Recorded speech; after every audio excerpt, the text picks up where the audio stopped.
चलिए मेरे प्यारे दोस्तों, आज हम लोग टारगेट के क्वेश्चन आंसर करेंगे फिजिक्स के। तो ये वीवीआई क्वेश्चन है। आपको वन चैप्टर से लेकर 6 चैप्टर तक ऑब्जेक्टिव क्वेश्चन आपको इस चैनल पर मिलेगा। तो चलिए हम लोग पहला नंबर क्वेश्चन देखते हैं। पहला नंबर क्वेश्चन दिया हुआ है, देखिए यह पहला पार्ट का 40 ऑब्जेक्टिव क्वेश्चन है, वीवीआई क्वेश्चन है। अगर आप याद कर लेते हैं तो पहला पार्ट से तो ऑब्जेक्टिव क्वेश्चन छूटेगा नहीं। आप लोग गारंटी रख लीजिए, लिख कर रख लीजिए कि पहला पार्ट से ऑब्जेक्टिव क्वेश्चन छूटेगा नहीं। तो देखिए चलिए पहला नंबर क्वेश्चन देखते हैं। पहला नंबर क्वेश्चन दिया हुआ है, निम्नलिखित में कौन सा पदार्थ लेंस बनाने के लिए प्रयुक्त नहीं किया जा सकता है। तो पहला का आंसर हो जाएगा मिट्टी। ऑप्शन डी हो जाएगा। पहला का ऑप्शन डी होगा। मिट्टी का प्रयोग हम लोग लेंस बनाने के लिए नहीं करते हैं। चलिए हम लोग दूसरा नंबर क्वेश्चन देखते हैं। दूसरा नंबर क्वेश्चन दिया हुआ है, एक उत्तल लेंस की क्षमता 1 डायोप्टर है तो उस लेंस की फोकस दूरी होगी। अगर किसी उत्तल लेंस की क्षमता 1 डायोप्टर है तो उसकी फोकस दूरी कितनी होगी। तो दूसरा का ऑप्शन हो जाएगा सी नंबर, प्लस 100 सेंटीमीटर। तो चलिए हम लोग तीसरा नंबर क्वेश्चन देखते हैं। तीसरा नंबर क्वेश्चन दिया हुआ है, किसी बिंब का वास्तविक तथा समान साइज का प्रतिबिंब प्राप्त करने के लिए बिंब को उत्तल लेंस के सामने कहाँ रखा जाना चाहिए। तो बोल रहा है कि बिंब को अगर कहाँ रखेंगे तो उसका वास्तविक और समान साइज का प्रतिबिंब बनेगा। तो इसका ऑप्शन हो जाएगा बी नंबर, फोकस दूरी की दुगुनी दूरी पर रखने पर उसका वास्तविक प्रतिबिंब तथा समान साइज का प्रतिबिंब बनेगा। तो चलिए हम लोग चौथा नंबर क्वेश्चन देखते हैं। चौथा नंबर क्वेश्चन दिया हुआ है, किसी गोलीय दर्पण तथा किसी पतले गोलीय लेंस दोनों की फोकस दूरी -15 सेंटीमीटर है तो दर्पण तथा लेंस संभवतः है, कौन सा लेंस है। तो इसका ऑप्शन हो जाएगा, चौथा का ऑप्शन हो जाएगा ए नंबर, दोनों लेंस अवतल लेंस होंगे। तो चलिए हम लोग 5 नंबर क्वेश्चन देखते हैं। 5 नंबर क्वेश्चन दिया हुआ है, प्रकाश के अपवर्तन के कितने नियम है। प्रकाश के अपवर्तन के 2 नियम है। इसका ऑप्शन हो जाएगा बी नंबर, पांचवा का ऑप्शन बी नंबर। चलिए 6 नंबर क्वेश्चन देखते हैं। 6 नंबर क्वेश्चन दिया हुआ है, प्रकाश के परावर्तन के कितने नियम है। तो इसके भी 2 नियम है, इसके भी बी ऑप्शन हो जाएगा, ऑप्शन नंबर बी हो जाएगा। चलिए हम लोग 7 नंबर क्वेश्चन देखते हैं। 7 नंबर क्वेश्चन दिया हुआ है, सरल सूक्ष्मदर्शी में किसका उपयोग होता है। सरल सूक्ष्मदर्शी में हम लोग कौन सा लेंस उपयोग करते हैं। तो इसका ऑप्शन हो जाएगा डी, उत्तल लेंस का उपयोग करते हैं सरल सूक्ष्मदर्शी में। तो चलिए हम लोग 8 नंबर क्वेश्चन देखते हैं। 8 नंबर क्वेश्चन दिया हुआ है, किसी माध्यम का अपवर्तनांक का मान होता है। किसी माध्यम का अपवर्तनांक का मान हो जाएगा ऑप्शन ए, साइन आई बटा साइन आर। तो चलिए हम लोग 9 नंबर क्वेश्चन देखते हैं। 9 नंबर क्वेश्चन दिया हुआ है, एक उत्तल लेंस होता है। एक उत्तल लेंस कैसा होता है। तो एक उत्तल लेंस किनारे की अपेक्षा बीच में मोटा होता है। इसका ऑप्शन हो जाएगा 6 का ऑप्शन, सॉरी 9 का ऑप्शन सी हो जाएगा, किनारे की अपेक्षा बीच में मोटा होता है। ऑप्शन सी होगा 9 का। तो चलिए हम लोग 10 नंबर क्वेश्चन देखते हैं। 10 नंबर क्वेश्चन दिया हुआ है कि अवतल लेंस का आवर्धन बराबर होता है। अवतल लेंस का आवर्धन किसके बराबर होता है। तो इसका ऑप्शन हो जाएगा 10 नंबर का ऑप्शन डी हो जाएगा, भी बटा यू। तो चलिए हम लोग 11 नंबर क्वेश्चन देखते हैं। 11 नंबर क्वेश्चन दिया हुआ है, गोलीय दर्पण में फोकसांतर एवं वक्रता त्रिज्या के बीच में क्या संबंध है। तो बोल रहा है गोलीय दर्पण में फोकसांतर एवं वक्रता त्रिज्या के बीच में क्या संबंध है। तो इसका हो जाएगा ऑप्शन ए नंबर, आर बराबर 2f। ऑप्शन ए हो जाएगा, 11 नंबर का ऑप्शन ए होगा। तो चलिए हम लोग 12 नंबर क्वेश्चन देखते हैं।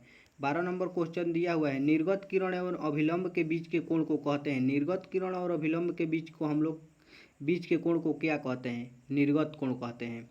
ये देखिए प्रीवियस ईयर के भी क्वेश्चन है और आपके प्रीवियस ईयर के और न्यू भी क्वेश्चन मिलेंगे आप लोगों को। तो आप लोग ध्यान देकर सभी क्वेश्चन देखिएगा और याद कर लीजिएगा। आपसे एक भी मैट्रिक में क्वेश्चन नहीं छूटेंगे, बोर्ड के परीक्षा में एक भी क्वेश्चन नहीं छूटेंगे। तो चलिए हम लोग 13 नंबर क्वेश्चन देखते हैं। 13 नंबर क्वेश्चन दिया हुआ है, 1 मीटर फोकस दूरी वाले उत्तल लेंस की क्षमता होती है। 1 मीटर फोकस दूरी वाले उत्तल लेंस की क्षमता कितनी होती है? तो इसका हो जाएगा बी ऑप्शन, 1 डायोप्टर हो जाएगा। तो चलिए हम लोग 14 नंबर क्वेश्चन देखते हैं। 14 नंबर क्वेश्चन दिया हुआ है, किसी अवतल दर्पण द्वारा काल्पनिक सीधा तथा अवर्धित प्रतिबिंब बनता है जब वस्तु स्थित होती है। कहाँ पर वस्तु स्थित होगी कि उसका प्रतिबिंब काल्पनिक सीधा और अवर्धित बनेगा? तो इसका ऑप्शन हो जाएगा ए नंबर, दर्पण तथा उसके फोकस के बीच, दर्पण तथा उसके फोकस बीच जब वस्तु स्थित रहेगी तो उसका काल्पनिक सीधा तथा अवर्धित प्रतिबिंब बनता है। चलिए हम लोग 15 नंबर क्वेश्चन देखते हैं। 15 नंबर क्वेश्चन दिया हुआ है, किसी दर्पण द्वारा प्रतिबिंब सीधा एवं छोटा होता है। किसी दर्पण द्वारा कौन सा दर्पण है जिसके द्वारा प्रतिबिंब सीधा और छोटा बनता है? तो इसका ऑप्शन हो जाएगा ए नंबर, उत्तल दर्पण। उत्तल दर्पण द्वारा वस्तु का प्रतिबिंब सीधा एवं छोटा बनता है। चलिए 16 नंबर क्वेश्चन देखते हैं। 16 नंबर क्वेश्चन दिया हुआ है, अवतल दर्पण है, अवतल दर्पण है, अवतल दर्पण को और कौन से नाम से हम लोग बुलाते हैं? इसे अभिसारिण भी नाम से हम लोग बुलाते हैं। चलिए हम लोग 17 नंबर क्वेश्चन देखते हैं। 17 नंबर क्वेश्चन दिया है, उत्तल दर्पण से बना प्रतिबिंब होता है, उत्तल दर्पण से कैसा प्रतिबिंब बनता है? 17 का ऑप्शन हो जाएगा ए, काल्पनिक और एवं छोटा। उत्तल दर्पण से काल्पनिक एवं छोटा प्रतिबिंब बनता है। चलिए हम लोग 18 नंबर क्वेश्चन देखते हैं। 18 नंबर क्वेश्चन दिया हुआ है, निम्नलिखित में किस दर्पण द्वारा किसी वस्तु का वास्तविक प्रतिबिंब प्राप्त किया जा सकता है? किस दर्पण द्वारा हम लोग किसी वस्तु का वास्तविक प्रतिबिंब प्राप्त कर सकते हैं? तो 18 का ऑप्शन हो जाएगा बी नंबर, उत्तल दर्पण द्वारा हम लोग किसी वस्तु का वास्तविक प्रतिबिंब प्राप्त कर सकते हैं। चलिए हम लोग 20 नंबर क्वेश्चन देखते हैं। 20 नंबर क्वेश्चन दिया हुआ है, समतल दर्पण द्वारा बना प्रतिबिंब हमेशा होता है, समतल दर्पण द्वारा कैसा प्रतिबिंब बनता है? तो इसका ऑप्शन हो जाएगा 20 का ऑप्शन हो जाएगा बी नंबर, काल्पनिक प्रतिबिंब होता है, समतल दर्पण द्वारा काल्पनिक प्रतिबिंब बनता है। चलिए 21 नंबर क्वेश्चन देखते हैं। 21 नंबर क्वेश्चन दिया हुआ है, किसी वस्तु का आवर्धित प्रतिबिंब बनता है, किस दर्पण द्वारा किसी वस्तु का आवर्धित प्रतिबिंब बनता है? 21 का ऑप्शन हो जाएगा ए नंबर, अवतल दर्पण द्वारा किसी वस्तु का आवर्धित प्रतिबिंब बनता है। चलिए हम लोग 22 नंबर क्वेश्चन देखते हैं। 22 नंबर क्वेश्चन दिया हुआ है, काल्पनिक प्रतिबिंब हमेशा होता है, काल्पनिक प्रतिबिंब हमेशा कैसा होता है? तो 22 का ऑप्शन हो जाएगा ए नंबर, सीधा होता है। चलिए हम लोग 23 नंबर क्वेश्चन देखते हैं। 23 नंबर क्वेश्चन दिया हुआ है, किसी दर्पण में हमेशा आभासी एवं छोटा प्रतिबिंब बनता है, किसी दर्पण में आभासी एवं हमेशा छोटा प्रतिबिंब कब बनता है? तो 23 का ऑप्शन हो जाएगा बी नंबर, उत्तल दर्पण में। किसी वस्तु का, मान लीजिए किसी वस्तु का प्रतिबिंब हमेशा आभासी एवं छोटा उत्तल दर्पण में बनता है। तो चलिए हम लोग 24 नंबर क्वेश्चन देखते हैं। 24 नंबर क्वेश्चन दिया हुआ है, निम्नलिखित में से किस दर्पण की फोकस दूरी धनात्मक होती है?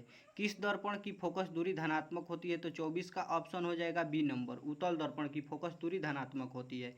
तो चलिए हम लोग 25 नंबर क्वेश्चन देखते हैं। 25 नंबर क्वेश्चन दिया हुआ है, गोलीय दर्पण के ध्रुव और फोकस के बीच की दूरी को कहते हैं, गोलीय दर्पण की गोलीय दर्पण के ध्रुव और फोकस के बीच की दूरी को हम लोग क्या कहते हैं? तो 25 का ऑप्शन हो जाएगा बी नंबर, फोकसांतर। फोकसांतर को हम लोग 26 नंबर क्वेश्चन देखते हैं। 26 नंबर क्वेश्चन दिया है, वक्रता त्रिज्या आर एवं फोकस दूरी एफ में क्या संबंध है? वक्रता त्रिज्या आर एवं फोकस एफ में क्या संबंध है? तो इसका ऑप्शन हो जाएगा 26 नंबर का ऑप्शन हो जाएगा ए नंबर, एफ बराबर आर बाई टू, एफ बराबर आर बाई टू। चलिए हम लोग 27 नंबर क्वेश्चन देखते हैं। 27 नंबर क्वेश्चन दिया हुआ है, हजामत बनाने के लिए प्रयोग किया जाता है, हजामत बनाने के लिए हम लोग कौन सा दर्पण का प्रयोग करते हैं? तो 27 का ऑप्शन हो जाएगा बी नंबर, अवतल दर्पण का प्रयोग करते हैं हजामत बनाने के लिए। चलिए हम लोग 28 नंबर क्वेश्चन देखते हैं। 28 नंबर क्वेश्चन दिया हुआ है, सोलर कुकर में प्रयोग किया जाता है, सोलर कुकर में कौन सा दर्पण का प्रयोग किया जाता है? तो 28 का ऑप्शन हो जाएगा ए नंबर, अवतल दर्पण का प्रयोग किया जाता है सोलर कुकर में। चलिए हम लोग 29 नंबर क्वेश्चन देखते हैं। 29 नंबर क्वेश्चन दिया हुआ है, सर्चलाइट की परावर्तक सतह होती है, सर्चलाइट की परावर्तक सतह किसकी बनी होती है, कौन सी दर्पण की बनी होती है? तो 29 का ऑप्शन हो जाएगा बी नंबर, अवतल दर्पण की बनी होती है। चलिए हम लोग 30 नंबर क्वेश्चन देखते हैं। 30 नंबर क्वेश्चन दिया हुआ है, 30 नंबर क्वेश्चन दिया हुआ है, रोगियों की नाक, कान, गले आदि की जांच के लिए डॉक्टर प्रयोग करता है। रोगियों के नाक, कान, गले की जांच करने के लिए डॉक्टर कौन सा दर्पण का प्रयोग करता है? तो इसका ऑप्शन हो जाएगा 30 का ऑप्शन हो जाएगा ए नंबर, अवतल दर्पण का प्रयोग करता है। तो चलिए हम लोग 31 नंबर क्वेश्चन देखते हैं। 31 नंबर क्वेश्चन दिया हुआ है, देखिए 31 नंबर क्वेश्चन दिया हुआ है, पानी में डूबे एक उत्तल लेंस की फोकस दूरी हवा में इसकी फोकस दूरी की अपेक्षा होती है। मान लीजिए कि जो पानी में डूबा एक उत्तल लेंस है और एक हवा में, तो उसके बीच की फोकस दूरी होती है, तो उसके बीच की फोकस दूरी ऑप्शन हो जाएगा 31 का ऑप्शन बी नंबर, कम होती है। तो चलिए हम लोग 32 नंबर क्वेश्चन देखते हैं। 32 नंबर क्वेश्चन दिया हुआ है, उत्तल लेंस में बना प्रतिबिंब होता है। उत्तल लेंस में कैसा प्रतिबिंब बनता है? तो 32 का ऑप्शन हो जाएगा बी, वास्तविक और उल्टा बनता है। तो चलिए हम लोग 33 नंबर क्वेश्चन देखते हैं। 33 नंबर क्वेश्चन दिया हुआ है, उत्तल लेंस द्वारा काल्पनिक प्रतिबिंब बनता है जब बिंब, मान लीजिए कब उत्तल दर्पण में काल्पनिक प्रतिबिंब बनता है? बिंब कहाँ पर वस्तु रहता है तो काल्पनिक प्रतिबिंब बनता है उत्तल दर्पण में। तो 33 का ऑप्शन हो जाएगा बी नंबर, फोकसांतर से कम दूरी पर रहता है तब, जब फोकसांतर से कम दूरी पर रहेगा तो उसका प्रतिबिंब उत्तल दर्पण में काल्पनिक बनेगा। तो चलिए हम लोग 34 नंबर क्वेश्चन देखते हैं।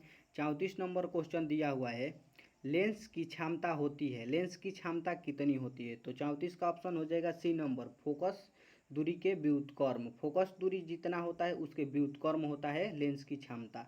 तो चलिए हम लोग 35 नंबर क्वेश्चन देखते हैं। 35 नंबर क्वेश्चन दिया है, उत्तल लेंस में जब बिंब एफ और 2f के बीच रखा जाता है तब बना प्रतिबिंब होता है। जब f और 2f के बीच में कोई वस्तु रखा जाता है तो उसका प्रतिबिंब कैसा बनता है? तो 35 का ऑप्शन हो जाएगा ए, बड़ा और वास्तविक प्रतिबिंब बनता है।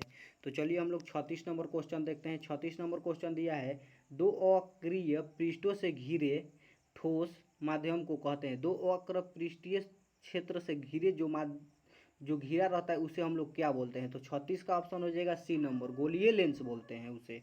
तो चलिए हम लोग 37 नंबर क्वेश्चन देखते हैं। 37 नंबर क्वेश्चन दिया हुआ है, किसी लेंस का उपयोग कर दृष्टि दोष को संशोधित किया जाता है।